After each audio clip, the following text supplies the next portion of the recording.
And this is how easy it is to put together this pie crust dough. And what's key here is to use Crisco or shortening over here and just add that into your flour. And a pair of gloves here work really well to really massage that flour and the shortening well together.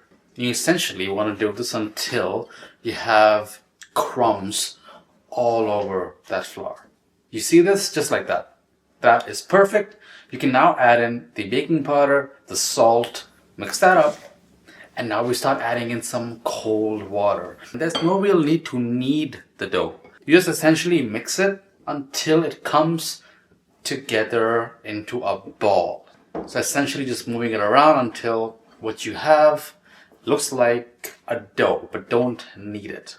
There's no need to develop gluten here. And this now needs to chill in the fridge for at least 30 minutes.